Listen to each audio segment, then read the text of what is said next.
Behind every death lies a story. Some are haunting, some unforgettable. This is a coroner's memory. In the mid-1970s, while I was still serving as the coroner in Garland County, a new sheriff had just taken office after a bitter election. I had supported his opponent, who had been criticized for failing to solve the notorious murder of one of his own deputies. Politics in Hot Springs was sharp-edged in those days, and the new sheriff came from a different clique that held a lot of sway in the county. Not long after the election, I was called to the scene of one of the cases that I'll never forget. A mother and her 10-year-old son were found dead of gunshot wounds. There was no gun at the scene. When I arrived, I saw a brand new deputy who had already decided this was a double murder. He had called in his superiors, and the sheriff himself soon arrived.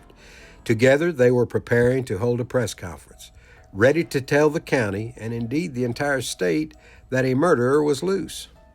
But I wasn't convinced. The evidence didn't fit, and the story from family members who had discovered the bodies just didn't ring true. That day, the chief investigator for the state medical examiner's office, my good friend Clint Palmer, was on call. Clint was a country boy from Enola, Arkansas, short on book learning, but with more common sense than just about anyone I ever worked with. He was an hour away, and I told the sheriff we needed to wait. When Clint arrived, I asked him to walk the scene, take a look at it. After he did just that, he quietly said to me, "Steve, it ain't what it seems." I knew my instincts had been right. Together, Clint and I persuaded the sheriff to hold off on his press conference.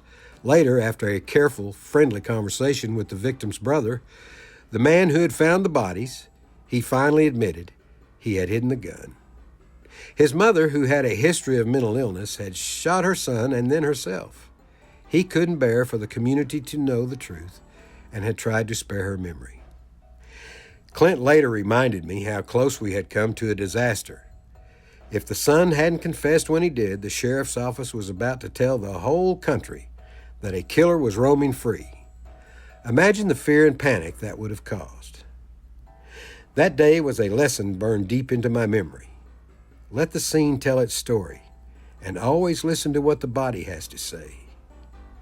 Without Clint's steady hand and agreement with me, the truth might have been lost to politics and headlines.